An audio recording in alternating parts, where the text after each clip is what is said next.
Today's show is brought to you by betonline.ag. Go to clnsmedia.com/Goodman. Use the promo code CLNS50 for a 50% bonus on your next deposit.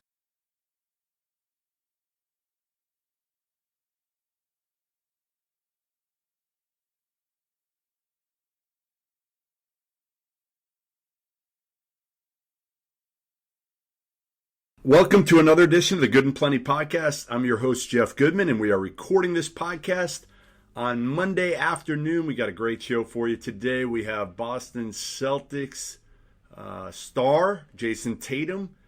He'll give you a little bit more about not just the Jayson Tatum that you see on the court, but what he cannot do, period. And we're going to see. He says that I have a better chance of dunking than he has of doing this specific task. So you'll hear what that is. You'll hear what went wrong with the Celtics. You'll also hear his thoughts on Zion Williamson and much, much more.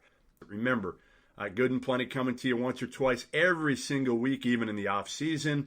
For college hoops, we talk NBA, we talk college, we talk even AAU basketball. You can subscribe wherever you listen to your podcasts, iTunes, Stitcher. You can find me at Goodman Hoops. On Twitter, you can also find me at CLNS Media and WatchStadium.com. Please, please, please give us your reviews, your feedback. They definitely help us make the podcast better. But without further ado, let's get to it. Boston Celtics forward Jayson Tatum. Now, pleased to welcome in Jayson Tatum of the Boston Celtics, who is having some fun down in Miami. Jayson, what combination, working out and having fun, is that the best way to sum it up down there? Yeah. Miami is one of my favorite places to go. It's close to the Bahamas. So you could be down here and wake up one day and say, hey, I want to go to the Bahamas. It's only a 30-minute flight. It's my mom's favorite place to go.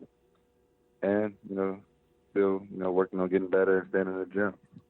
I just can't believe you weren't at Game 6, St. Louis Blues, Boston Bruins, and you weren't at the biggest hockey game in your native St. Louis history there. What's up with that? Well, I figure I haven't been to any of the games in person yet, and they've been doing well and winning, so I wanted to keep that good luck going. It didn't happen, but that's why we play Game 7. So we haven't changed you in Boston to a Bruins fan. You're going to stick with the Blues and all the St. Louis teams, other than the Celtics, other than NBA. Yeah, I love Boston.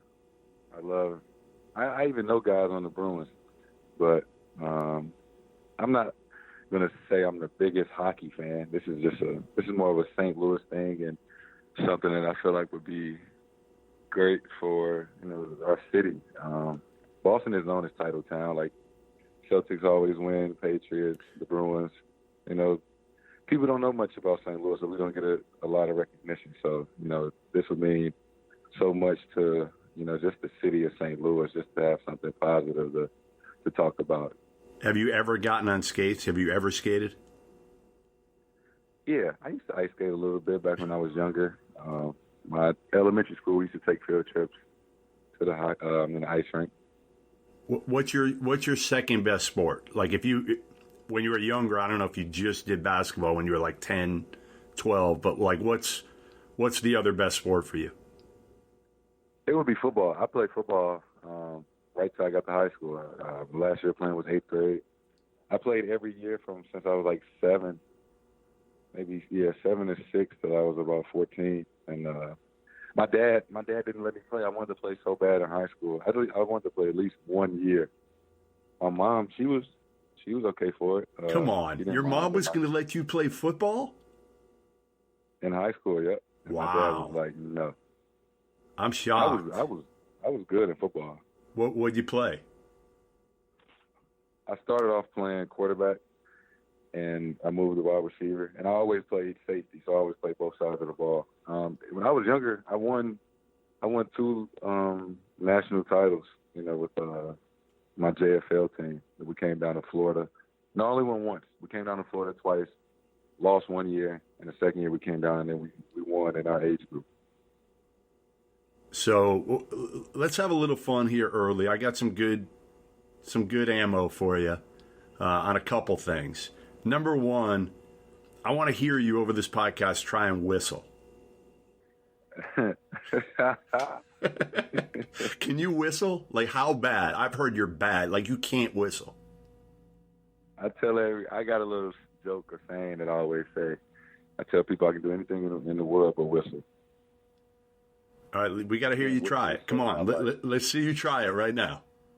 And every time I tell somebody I can't whistle, they ask me to try it. Like I'm lying. Like, I can't whistle. I don't know how to whistle. Like, you can't. I'm not good at it either. I'm not good, but I can fake it and do like it's not good, but it's like probably like a 4 on a scale of 1 to 10. You can't even do that? Like, you got nothing coming out?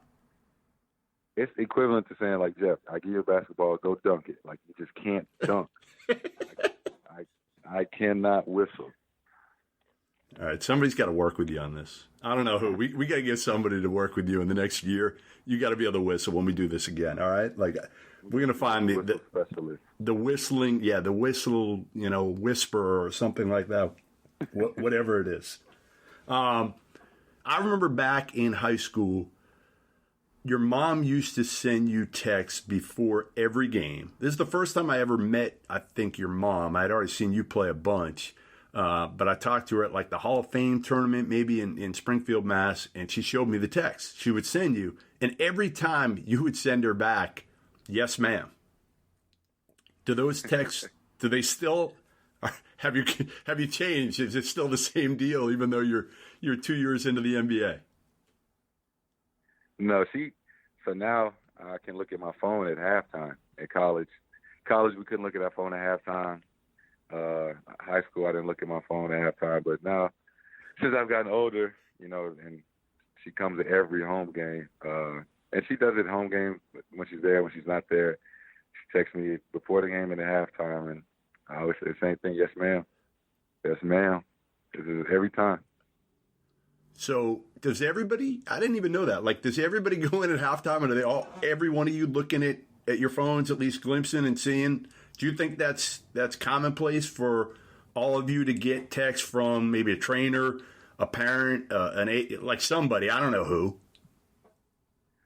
I think maybe for my team, a lot of the guys do check their phone. Nobody's going on like Twitter or Instagram or stuff, but I think it's kind of safe to say we all kind of have somebody, whether it's my mom or somebody's trainer or something like that that's watching the game and, texting us, giving us updates on, what they see, what we should change. Because a lot of guys do, to kind of check their phone for something during halftime. You're a self-proclaimed mama's boy, right? That hasn't changed, even though you're a dad now. What does your mom do for you still? Like, what do you? I know she lives in the same complex. Can you do your laundry now? Are you cooking? Like, what is she still doing for you at 21 now? That maybe she won't be doing at 25. She does everything. Not that I can't cook or do my own laundry or other things, but we do live in the same building, so when I'm going on trips, she'll come in and clean the house and do my laundry. So when I come back from a road trip, that I got clean clothes and my room is made up. And I never eat at my apartment ever. Like, so you eat at hers, or you eat out every day? I eat at her place every day for breakfast, lunch, or dinner, or we go out. All I have in my house is 2 refrigerators full of Gatorade. That's it. There's nothing else in them. Nope, just Gatorade. Every kind of Gatorade? All I really do is sleep at my apartment all day. Either with Deuce or we're at her house, eating, taking naps, playing. Then when it's time to go to bed, I go to my place. By the way, I'm proud of you. I asked your mom how many diapers you've changed. Her answer was countless. That's impressive. I could change a diaper. I could change a diaper blindfolded with one hand. That's impressive. I mean, you should. And I don't know how many I did. I probably did a lot too. It wasn't pretty. I didn't enjoy doing it. That's for sure. How do you love? What's the best thing about being a father, Jayson? I mean, you're a young dad, but I see you with your son every game coming off that he can be there. He is, and you grab him, and now he's starting to get bigger. And saw the clips at All-Star Weekend a little bit. What's the best part right now? The best part is just seeing him grow every day. Just seeing how his body is changing, and little things that he's starting to do that I don't know, just make me feel good inside. Like when he first started walking, when he first started talking, the first time, he knocked someone on the floor, and I told him, Deuce, put it back, and he knew what I was saying. Or when he started opening refrigerators or closing doors, or he can touch the button on the elevator. Just little things like that. It's just, because I see him almost every day. I think for me, just, having like a little, it's like just having a little me, and knowing that he's looking up to me now, and, he's going to grow up to, want to be like his dad, and, push him to be better than me, whether, he's a basketball player or not, just an overall better person. And knowing that he's always going to depend on me, so I have to mature faster and, watch what I do, because I will always, have somebody, imitating everything I do. So just trying to be the best example that I possibly can. How scary was it when you found out you were going to be a dad at, what, 19? 20? 19. I was still in college. I had like a week left in school when I found out. And I talked to my mom about it all the time. Like I was terrified, and for some reason, I didn't want people to know. It took me a long time to tell my grandma. I didn't tell the Celtics till a week before he was born. They didn't even know I was having a baby, and I found out. I was like, damn, I might have to miss a game. I might have to. You got to tell them. That's right. I have to tell them. But for me, the whole time that,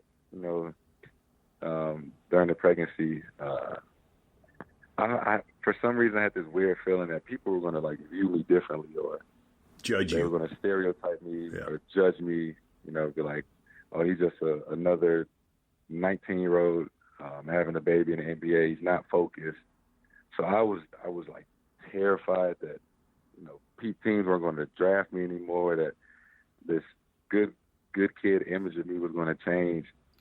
And I tell my mom, like, I still get angry at myself, because it's like, how could I be worried about what people are going to say, or upset that, I was going to have a kid? And I remember as soon as he came out, I was like, why was I ever upset that, I was going to have a kid? Like, this is by far the best thing that ever happened to me in life. Like, I could care less what, people think or have to say. Like, I was so worried about what other people were thinking. And I guess I didn't really enjoy the fact, because I was young. I didn't know what to expect. But all that changed, December 6th of 2017 when he was born. It was the most incredible experience that anybody could ever be a part of, in my eyes. I heard you almost passed out, though. Yeah, I was. First of all, it was a long 24 hours. I didn't get any sleep, and women are the most incredible human beings. They're a lot tougher. They're a lot tougher than us. Let's face it. Yeah, no doubt. The fact that they can give birth, produce life, like, it was the craziest thing ever. And after that, like, I just have so much more of an appreciation for women, because it gave me the best thing, in life. I got a good one for you. So when my wife gave birth to my daughter, we're walking in the hospital, and my wife's, keeled over in pain, walking into the hospital, and these two older women. ask, and they're like, "Are you okay, honey?" And I'm like, yeah, she's fine. My wife looks over at me. She's like, "I'm fine? You're out of your mind." And I'm like, yeah, you know, she's going to be fine. She's going to be able to walk in. And, like, literally, she walked in the hospital, and the doctors took a look at her, and they're like, "Oh, man." Like, and my daughter was born, like, 10 minutes after walking in. It was that quick. And I'm sitting there thinking, yeah, whatever. She'll have the baby in, like, 10 hours. She was, like, ready to go right away. So I guess that was good in a way that, you know, she didn't have to be in labor for that long. But, man, she still gives me shit about that to this day, that, like, I was like, yeah, no big deal. She's fine. So are you ready to pay up on our little dinner wager yet, or no? Not yet. We got time. It was anything can happen. Anything can happen.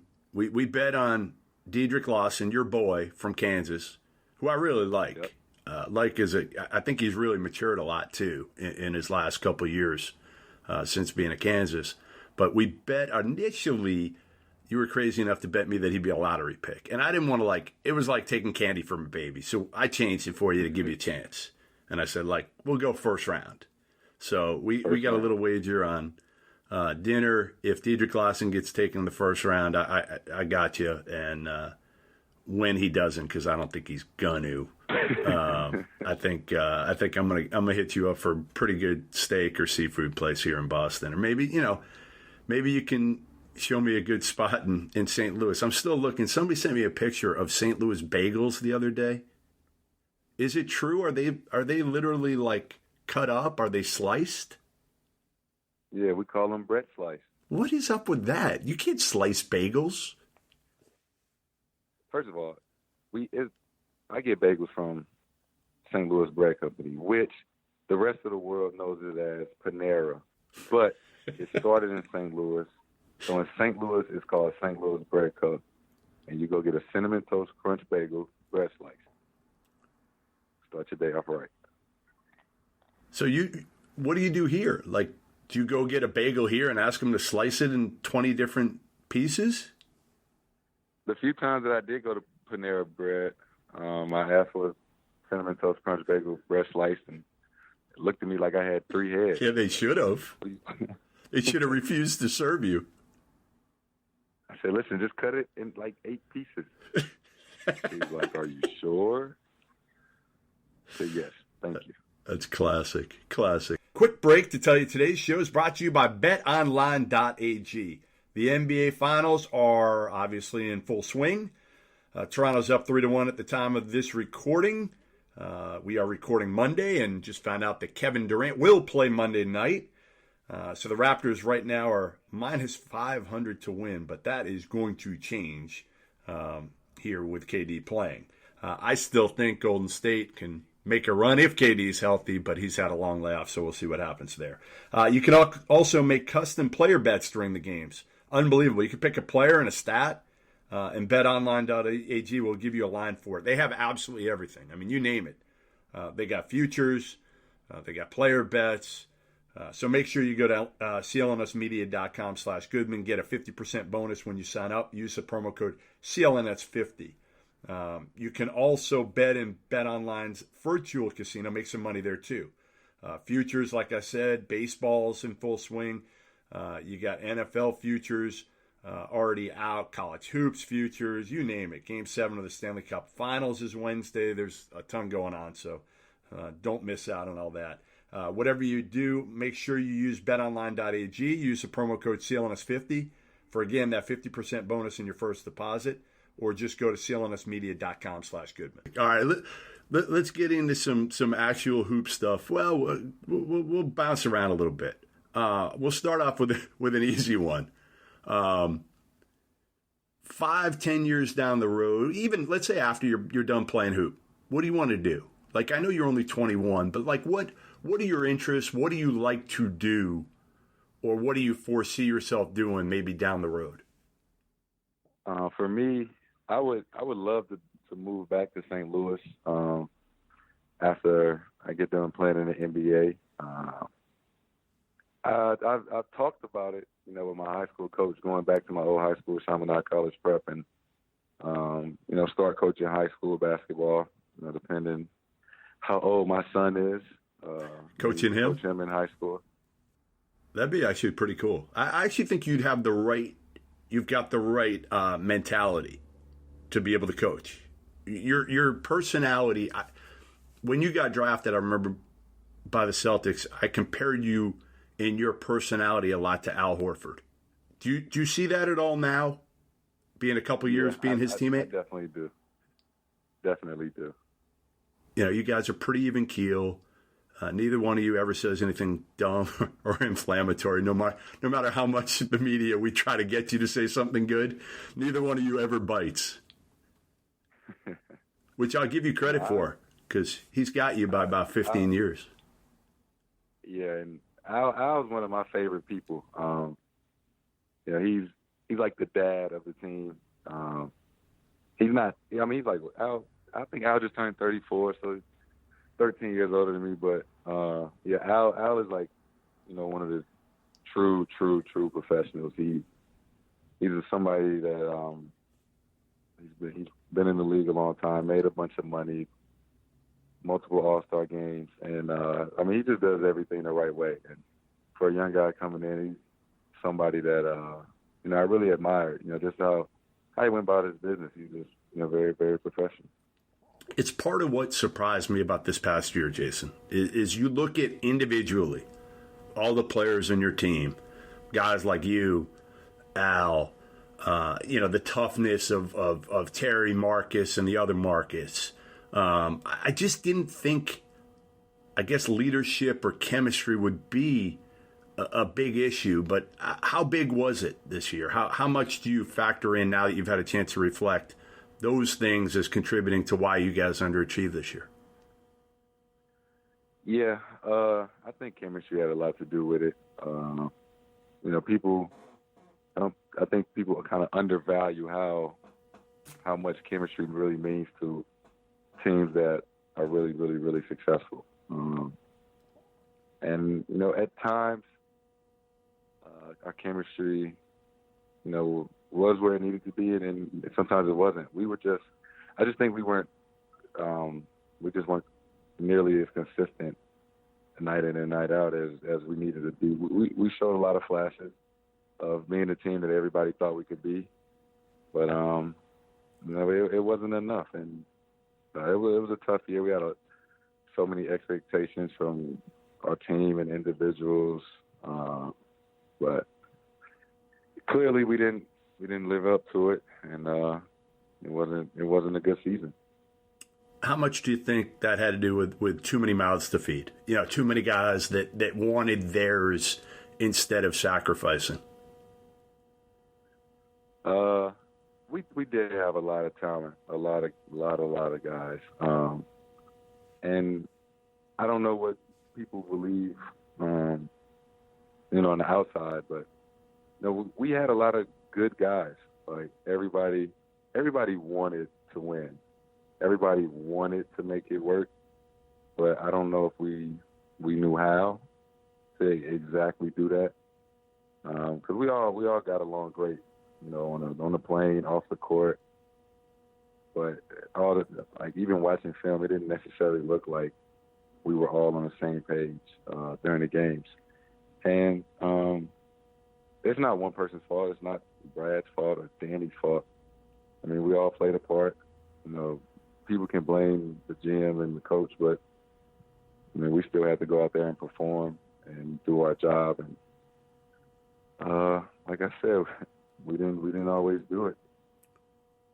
How was it for you, Jayson? Because obviously you expected to take that next step, and it's weird because your rookie year was like a tale of two seasons, right? The first half of your rookie year, you were kind of put in the corner and you made more threes than anybody thought, and you were kind of that guy that just stood in the corner and shot threes. And then when Kyrie got hurt, everything kind of flipped for you, and you became a guy that was more of a go-to guy. This past year, I think most people expected you to kind of, pick up where you left off last year in the playoffs, and it just seemed to never be the case. Again, kind of like the team, you were up and down to some degree. how hard a year was it for you based on not only the expectations for everybody else about you, but I'm sure your expectations? Yeah, it was tough. Just knowing what I wanted to accomplish individually this season, and not quite, really reaching, that bar or, whatever I wanted to accomplish. But, it's happened. I grew. I learned a lot. I didn't backtrack. I'm still improving in all my numbers, just not as fast as I wanted to. But that's why I'm excited, for this off season and for next season. Hopefully, I'm still on the team. So we'll see what happens. I was going to ask you that. I remember going up to your mom. I was working the draft sideline, and there were rumors that night, Jimmy Butler, right? Those were the rumors that happened legitimately before you were drafted, or right when you were drafted by the Celtics. They started, and they're kind of back again. Now it's more with, a trade involving Anthony Davis. How do you deal with it as a 21-year-old and really as a 19-year-old who was drafted? Maybe that helped you because it started as quickly as your NBA career started. All right. People ask me that all the time. Off season last year, all of this season, they ask me how do I deal with it. And for me, I tell people all the time, like basketball, the NBA is a business, and people have to make business decisions, and it's totally out of my control. I just got to control, myself and what I do, and working out and going out there and playing the game I love, and I tell people all the time, like, if I get traded, I get traded. Yeah. Nothing you can do. There's nothing I can do. I'm not going to be upset or mad. I play for, whoever wants me. I just love to play basketball. Would you trade you for Anthony Davis? Mano a mano, yeah. The good thing the money doesn't work, so they can't do mano a mano, right? Right. What will you work on this offseason? I mean, what will be the areas that you will focus on this offseason? What will your offseason look like? Offseason is very busy for me. I have a lot of endorsement marketing obligations that take up a lot of time. But for me, the goal is to always continue to get stronger, work on my body, make sure I'm healthy, and maintaining longevity is very important. I think an area for me would be, just being able to shoot more threes off the dribble and being more comfortable playing in pick and roll for this coming up season. Well, one of the things you'll be doing this summer, right, is trying out for the national team, which I just saw came out today and came out with like 20 guys, and you and your boy Brad Beal, 2 Chaminade guys on the list. That's kind of cool, right? Yeah, that would be something special.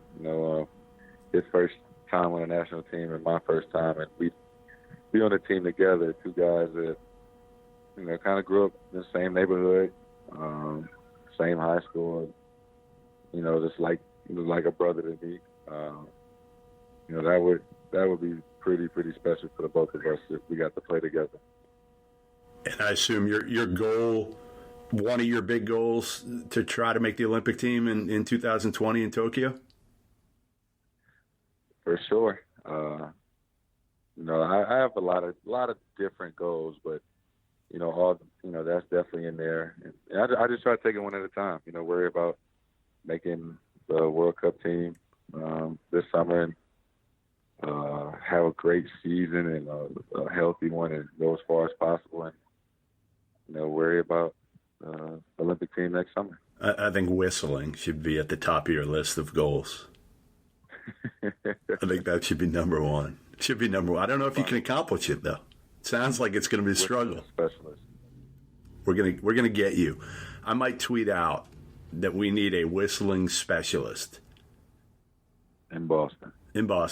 All right, we'll get that working for sure. So is Deuce in this like shoe campaign? Are you releasing a sneaker like today or tomorrow or something, and he's in the campaign with you? The commercial comes out tomorrow, and the shoe comes out Thursday, and it's an animated commercial. It's without giving too much away, cartoon of me and Deuce, and we're in St. Louis, and a villain comes to town, and we have to save the day in our Jayson Tatum Air Max 97. Man, Deuce is going to love it. When he gets older, you realize the expectations you've set now. Like, he's going to think he should be in every commercial, movies, like you name it. This kid is so spoiled at a year old. I know. It's ridiculous. He's making money, right? I mean, my daughter wanted on Saturday, so she's in the theater. She's not a big athlete, although all of a sudden, like I said, she's 15. All of a sudden, she likes hockey. You know why? The Bruins? Because, no, there's cute hockey players. She loves this kid on the Carolina Hurricanes. Like, he's like a 19-year-old kid from Russia. Loves him. I can't pronounce his name. So it's all about boys. So now, like, she thinks hockey players are cute. So she's into hockey, which is great. But I'm like, that's probably the fourth sport for me of the big four. So I'm watching hockey again, which is kind of cool. But so she's also in the theater, and there was like a casting call yesterday to be an extra on an Adam Sandler movie in Boston. It's like 45 minutes away. But I didn't bring her. I was not the bad dad, but like she had gotten her phone taken away and gotten, my wife and I grounded her to some degree. So I felt like I couldn't reward her by taking her to this deal where, again, she would just probably put in her name and then have to come back in July and go to these, all day type deal where she makes some money. As a 15-year-old, she's making like, maybe $100 or something like that for the day to be an extra on an Adam Sandler movie. So, Deuce probably will be making a lot more money than my daughter to spend a day doing a commercial. We'll see. We got to maybe we can get my daughter in one of those commercials one day. She'd be happy. You working with Kobe again this summer, or is that over now? I don't know. I can maybe try to work something out. If I don't go to LA until July, like the second week of July, and Kobe's always told me that if I ever needed something, I had advice or wanted to get in the gym, just always one phone call away. So, that's my favorite player ever in life. And, every time I go to LA, I would always try to reach out. What did you learn? What's the one thing you learned from him more than anything else has stood out? How he kind of approached every offseason. He told me he always just wanted to work on one thing. And, it was real simple things that he would just expand a bunch of different, combo moves from. And how he said, one summer he just worked on a reverse pivot, all summer. And, he was like, that season he averaged 30, 35. So for you, it'll be the three off the dribble this summer? Yeah, that's something that I really want to work on a lot. Because, all the best players in my position, Paul George, KD, the guys like that, they feel very comfortable catch and shoot threes off the dribble, and that's what I'm working toward. Toughest guy to check in the NBA is who? KD? I would, KD, but he plays within a system. So, like, if KD, if he wanted to, like if he just wanted to come and, just go on get the ball whenever, he would. I would say him. So who's harder then? That maybe gets more opportunities to ISO. I would say maybe like a guy like Giannis, because I've played him so many times since I've been in the NBA. 2 times in the playoffs, and 4 times each regular season. He brings the ball up. He catches off the rebound. He's just so aggressive, and like he initiates contact, and anywhere within 15 feet, it's like you feel like he can dunk the ball. I love watching Giannis too, because you can tell his teammates love playing with him. Like he just seems like he's all about the right things, Jayson. I don't know if you can see that as, again, you played against him enough. Can you tell? Yeah, I love playing against Giannis. He's a great competitor. He loves to compete, wants to win, and he plays hard. He plays the right way. Yeah, he's a tough guy to play against. All right, biggest trash talker in the NBA that you've gone up against is who? Biggest trash talker would either be Marcus Morris on our team. No surprise. Yeah, since I'm on the same team with him. I hear it every day. Who else talks a lot of trash? Draymond. Embiid. Yeah. But it's always jokes with us. Yeah, Joel. How much you understand when Joel's talking trash? Do you understand it all or no? Yeah, I've had plenty of conversations with him, so I can understand him, even with his accent. How hard is it to watch the NBA Finals right now with again, you see kind of a wounded, and we're recording this on Monday before Game 5, when it'll be interesting. It sounds like KD might come back tonight, but Toronto's got him on the ropes.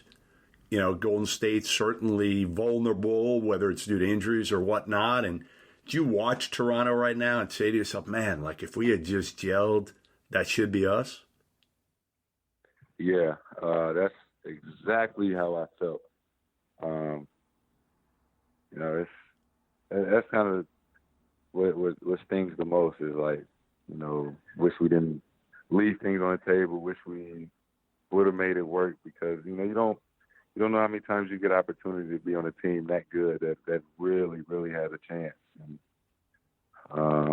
hopefully I get another opportunity and to swing at it. I have a long career ahead of me, but yeah, the finals has been good. Toronto's been playing great. I just wish there was no injuries. That's the thing that sucks most about our game is injuries and how it can have played such a factor in the series. Kawhi is a killer, isn't he? Like, I've told the story on this podcast that the first time I interviewed Kawhi, his first national story, and he basically stood me up for 45 minutes. Not like disrespectful. He was helping his cousin get his license, and he shows up, and typical Kawhi, like he didn't care about the attention.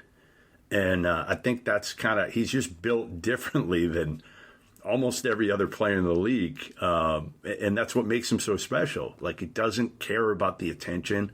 He's not looking at anything on Twitter or any of that social media. That's just not him. Yeah, he is a killer. I speak for a lot of people and everybody. I wish we could have seen him and KD go at it, for 7 games or 6, whatever it would have been. Well, maybe we'll get it the last few games, and it'll be an interesting ending to the series. I mean, we'll see. 2 Duke-related questions, and then I'll let you run. Number 1, I'll give you the easy one to start. The easy one is Zion Williamson. Give me your projection of what Zion Williamson is in 5 years. And do you have a good NBA comp? Because nobody else does. I don't have one. We've never really seen anybody like him at, what is he, 290? 285. 285 is what they list him at, yeah. 285 and moves like that. Man, I'm excited. I'm excited, as everybody else is, to see him, in the NBA and how he's going to be. It's hard to say what he's going to be. I don't think he's going to be a bust or No, hell I no, don't even no know if chance. people are like, yeah, I don't see that at all. He's going to be really, really good. Well, especially in space. Like, I think that's the thing that, and you can speak to this a lot, going from the college game to the NBA game, everybody talks about kind of the speed, the strength, playing against men. Well, he's already a man, number one. And, like, how different is it to have all that space to operate? Man, it's so much different. But guys are a lot bigger, and so they cover a lot more ground. But yeah, the spacing is huge. Teams can't sit a man in the paint and play 2-3 zone the whole game or things like that.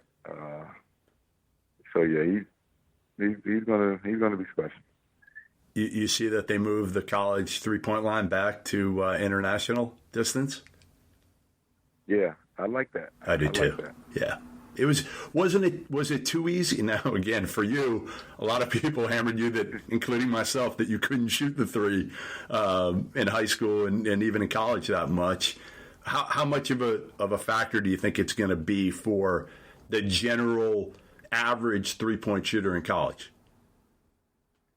I don't know, because the way I feel like, nowadays kids in high school are jumping from the free throw line and shooting from half court. So I feel like they're so much more advanced than maybe I was 5-6 years ago. So I don't think it's going to be much of a problem. The way these kids are growing up now, they're just so much more athletic and probably stronger than most guys were at 16.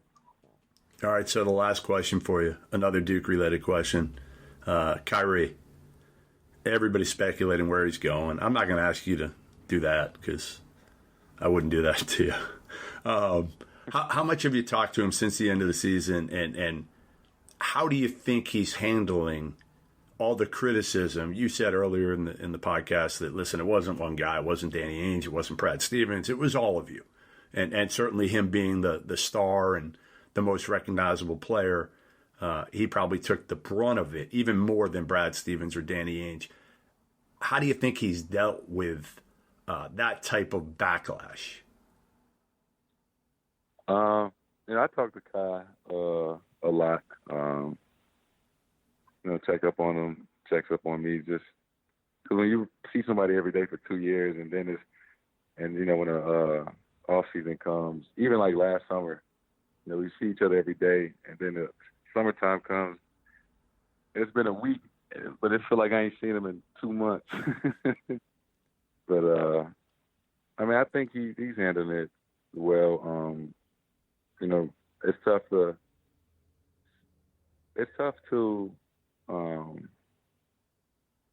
try to know what somebody is going through. We all walk in different shoes. Not too many people have been as big of a public, star, as he is. So it's hard to comment on, some of the things he may say or do, because, a lot of people don't know what it's like to,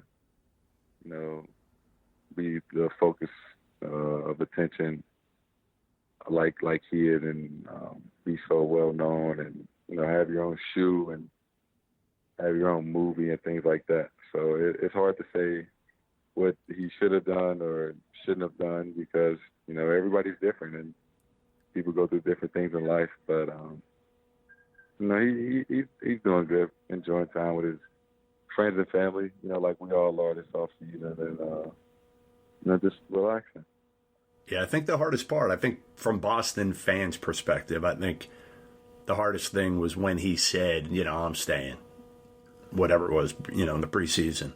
And then you kind of, if you do go back on it, which he hasn't yet, but all the speculation is that he's gone and he doesn't want to stay in Boston and everything like that. And, I think that's with anywhere, right? You say you're going to stay, and that's where it's hard to be a professional athlete, because you got to be very careful what you say, don't you? Because whatever it is, people hold you to it. I mean, they're gonna remember it. They're gonna throw it back at you. I think we've seen that. Like, I've known Kevin Durant since he was 15 years old, and has he changed? Sure, because, again, you get all this scrutiny. Like when KD left to go to Golden State, he got crushed. I didn't understand it. I felt like he was doing it for the right reasons. Like he's doing it to win. What more do you want? A guy who's willing to sacrifice numbers to share the ball. Like, I thought he should have been commended for it. But he got crushed, and I don't think he knew how to handle it. And that's, again, these are the things. Everybody thinks because you guys make a ton of money, it's open season, right? Just criticize. And listen, I've been critical of Kyrie. I have. I still think he could use maturing, but he's 26 years old. I'm in my 40s and I'm not mature. So I get it totally. It just, everything is under the microscope, and that's what makes it hard, I think, for you guys to be open. You know, and for you, you know, you probably learned watching guys like Al Horford. It's a lot easier to be Al Horford. He doesn't get a lot of criticism. He doesn't say a whole heck of a lot that's going to be inflammatory, and life goes on. And I think that's probably the safer way to handle it. Yeah. I think that's a big, you hit a point right there, just talking about, you know, people, they're like that. We have it so easy because, or they can say whatever they want just because, you know, guys make millions and millions of dollars, which, you know, we deal with our work problems on a national stage, and every guy is, you know, has a family and off the court problems or everyday things that, you know, they deal with as, you know, the next guy, you know, maybe problems with your family, problems at home with your parents, wife, girlfriend, kids, you know, whatever it may be, and then being publicly criticized on national TV every day. You know, it's not easy. It is not. All right. Well, listen, I appreciate you taking a few in the off season here down in Miami. We're going to work on the whistle whisperer.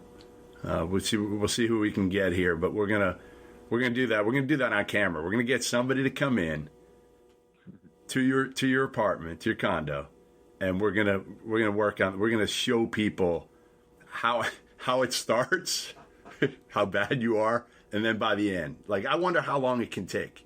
Like, do you think you can pick this thing up with, like, in a day, in an hour, or is this going to take weeks? How long would it take you to dunk a basketball? I used to be able to do it. I'm too old now. I could do it. Back in high school, it wasn't pretty, but like I could dunk a basketball. Now, I can maybe get rim, but I'm coming off a tibial plateau fracture, Jayson, a year ago. So it's never going to be the same. That explosiveness that I once had, which, trust me, nobody would ever describe as explosiveness. I do not have it anymore. So we'll see. We'll see. My bet is you have a much better chance of whistling than I do of dunking the basketball again. I would hope so. Unless it's on one of Deuce's, you know, small little hoops. I think I could do that. All right. Well, listen, appreciate it, and we will we'll figure this thing out when you get back to Boston. Okay. All right. Take care, man. Thanks.